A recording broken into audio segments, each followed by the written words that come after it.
Question पक्का आएगा, ये तो आपने पक्का पढ़ के जाना है, ठीक है ना। Most most most important question है ये, ठीक है। इसमें से पेपर में पक्का क्वेश्चन बनेगा। इसमें लिखा है कि in the absence of partnership deed, अगर पार्टनरशिप डीड एब्सेंट है। अब आप कहोगे कि पार्टनरशिप डीड एब्सेंट का मतलब क्या है। अब देखो, जैसे कि मान लो मैं आपको एक क्वेश्चन लिखा रही हूँ, जैसे कि यहाँ पे एक क्वेश्चन लिखा हुआ है कि ABCD आर पार्टनर, ये पार्टनर्स हैं, sharing profits in the ratio of 2:1:1:1, they contributed ₹10 lakhs, 2 lakhs, 3 lakhs, rupees 3 lakh and ₹5 lakhs in the way of capital, and they allowed salary ₹1,000 per month to A and ₹5,000 PQ per quarter to B. अब next है C allowed commission at the rate of 10% on net profit.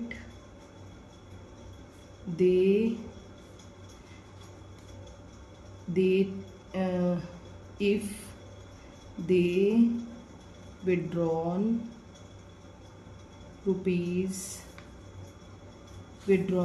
in the way of drawings, then charged interest on drawings at the rate of 10% per annum. लो जी, ये सारा जो मैंने लिखा है, ये सारा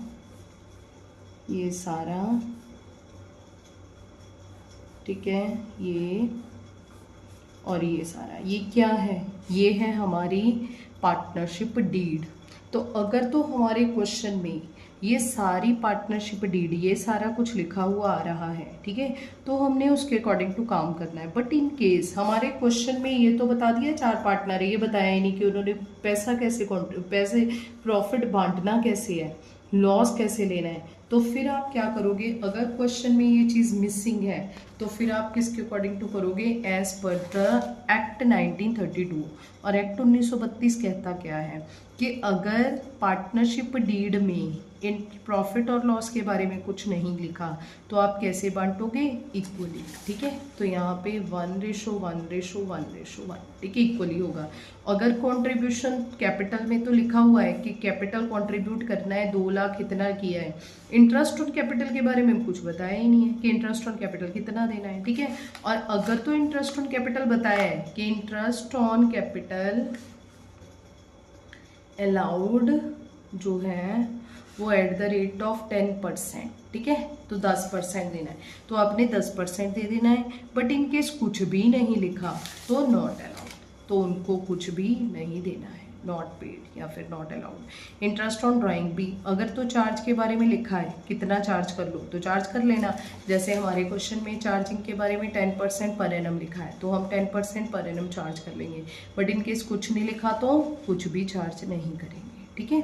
इसी तरह से सैलरी, अगर तो हमारे क्वेश्चन में लिखा है कि ए को दे दो भाई, वो एक्स्ट्रा एफर्ट कर रहा है 1000 पर मंथ, ठीक है, उनको, और बी को लिखा है 5000 रुपये पर क्वार्टर, ठीक है, फिर तो आप उतनी ही दे दो। बट इनकेस कुछ भी नहीं लिखा तो नॉट अलाउड, ठीक है, तो आपने उनको कोई रेमुनरेशन पे नहीं करनी।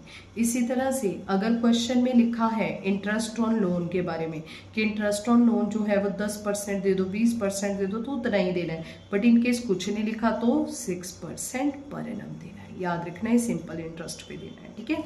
और नेक्स्ट है एडमिशन ऑफ पार्टनर। अगर तो क्वेश्चन में लिखा है कि पार्टनर जो है, ठीक है, सारे पार्टनर एग्रीड हैं तो फिर तो कोई भी पार्टनर आ सकता है। कहते new partner can not be admitted unless all the partners agree, ठीक है। जब तक सारे पार्टनर नहीं मान जाते तब तक आप जो है वो पार्टनरशिप में पार्टनर को नहीं ला सकते, ठीक है।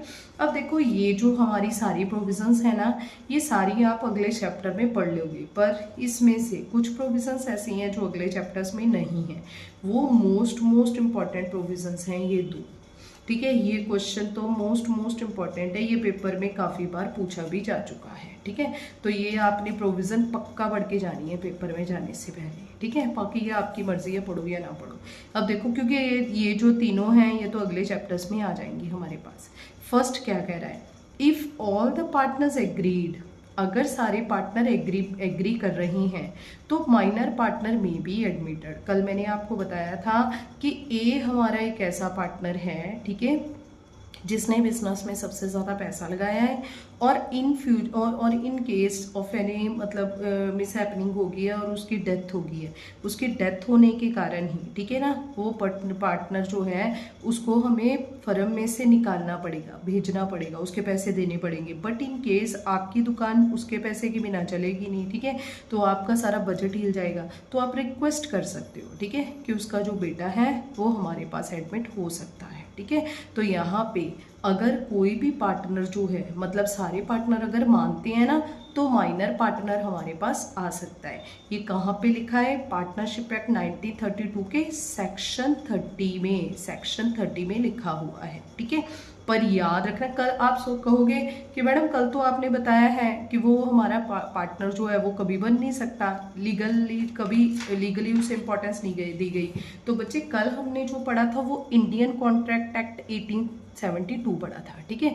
जो हमारा कॉन्ट्रैक्ट एक्ट 1872 है ना, वो हमारे माइनर पार्टनर जो है उसको कॉम्पिटेंट नहीं मानता, ठीक है। वो कहता है कि लीगली वो हमारा पार्टनर कभी नहीं बन सकता, ठीक है। पर हमारी पार्टनरशिप एक्ट 1932 सेक्शन 30 में लिखा हुआ है कि अगर सारे पार्टनर एडमिट करते हैं, अगर चाहते हैं कि वो आ जाए हमारे पास, ठीक है, तो वो मे बी एडमिटेड, वो आ सकता है, ठीक है। नेक्स्ट है a person may be admitted as partner, ठीक है। इधर अब जो ये पर्सन की बात हो रही है ये मेजर की बात हो रही है, याद रखना, ठीक है, जिसकी उम्र 18 साल से ऊपर है। Partner may be admitted as partner either with the consent of all the existing partners, या तो सारे जो हमारे पास एग्जिस्ट कर रहे हैं, हमारे पास काम कर रहे हैं, वो सारे एग्री होने चाहिए और अकॉर्डेंस विद द एग्रीमेंट, ठीक है। देखो अगर तो डीड में लिखा हुआ है, पार्टनरशिप डीड बनाई है, पार्टनरशिप डीड बनाते हुए लिखा हुआ है कि इन केस कोई भी पार्टनर की डेथ हो जाती है तो उसकी जगह उसकी फैमिली का कोई भी मेंबर आ सकता है, ठीक है। तो हमें किसी से पूछने की ज़रूरत नहीं है, बस वो आ सकता है, ठीक है। बट इन केस आपकी एग्रीमेंट में ऐसा कोई एग्रीमेंट नहीं हुआ, ठीक है, तो फिर दूसरी बात फॉलो करनी पड़ेगी। दूसरी बात क्या है, consent of all the partners, ठीक है। ये दोनों बातें कहाँ पे लिखी हैं, सेक्शन 31 में लिखी हुई हैं, ठीक है। या तो एग्रीमेंट में लिखा होना चाहिए, अगर एग्रीमेंट नहीं है तो सारे पार्टनर एग्री होने चाहिए, ठीक है। नेक्स्ट है पार्टनर में रिटायर फ्रॉम द फर्म, एक पार्टनर फर्म से रिटायर हो सकता है, जैसे एडमिट होगा वैसे जा भी सकता है। कहते ईदर विद द कंसेंट, या तो कंसेंट में लिखा होना चाहिए, ठीक है, मतलब सॉरी, या तो कंसेंट होना चाहिए, सारे पार्टनर एग्री होने चाहिए, मानना चाहिए कि चलो अगर जाना चाहते हैं तो चला जाए, ठीक है। या फिर आपकी एग्रीमेंट में लिखा होना चाहिए, मान लो एग्रीमेंट में लिखा हुआ है कि जैसे ही हमारे पार्टनर्स की जो एज है वो 50 ईयर्स हो जाती है, 50 साल, तो ऑटोमेटिकली वो जा सकता है छोड़ के, तो पूछने की जरूरत नहीं है, बस छोड़ के चले जाओ, ठीक है। तो ये चीज़ किस में लिखी हुई है, सेक्शन 32 में। सेक्शन 32 कहता है या तो एग्रीमेंट में लिखा होना चाहिए आपकी एज के अकॉर्डिंग टू, अगर नहीं लिखा हुआ तो सारे मानने चाहिए, सारे जो हैं उनकी एग्रीमेंट होनी चाहिए, उनकी सहमति होनी चाहिए, ठीक है। नेक्स्ट उसके बाद है रजिस्ट्रेशन, मोस्ट इम्पॉर्टेंट, ठीक है। ये पेपर में सेक्शन आ जाया करता है, ये हमारे अगले क्वेश्चंस में नहीं आएगा, अगले चैप्टर्स में नहीं आएगा। तो कहता है registration of firm under partnership act 1932 is optional, आपकी मर्जी है। एक्ट 1932 ऐसा कहीं पे नहीं लिखा हुआ कि आप रजिस्ट्रेशन करवाओगे, ये तो आपके ऊपर है। अगर रजिस्ट्रेशन करवा लेते हो तो अच्छी बात है आपकी, ठीक है, पर अगर आप रजिस्ट्रेशन नहीं करवाना चाहते तो मत करवाओ, ठीक है। तो ये कहाँ लिखा है, सेक्शन 69 में लिखा हुआ है कि पार्टनरशिप एक्ट 1932 में लिखा हुआ है कि रजिस्ट्रेशन ऑफ पार्टनरशिप जो है वो टोटली क्या है, ऑप्शनल है, आपके ऊपर है। चाहे आप रजिस्ट्रेशन करवा भी सकते हो, चाहे नहीं करवा सकते, कोई कंपल्शन नहीं है, ठीक है। नेक्स्ट है last 5th, unless otherwise agreed, जब तक एग्रीमेंट में नहीं लिखा जाएगा पार्टनरशिप डीड, ठीक है ना, कहते हैं firm is dissolve on the death of partner, ठीक है। सेक्शन 35 कहता है कि अगर मान लो आपके पास 5 पार्टनर है, A B C D E, ठीक है, ई की डेथ हो जाती है, ई की डेथ के बाद आपकी ये जो पार्टनरशिप जो है वो क्या हो जाएगी, डिसॉल्व, ठीक है। फर्म की बात नहीं हो रही, पार्टनरशिप, ठीक है। तो यहाँ पे देखो क्या कह रहा है, कितना unless otherwise agreed by partners in partnership deed a firm is dissolved on the deed of death of a partner, ठीक है। जब भी कोई पार्टनर की डेथ होगी, सेक्शन 35 कह रहा है कि पार्टनरशिप फर्म एक बार क्या हो जाएगी, डिसॉल्व हो जाएगी, ठीक है।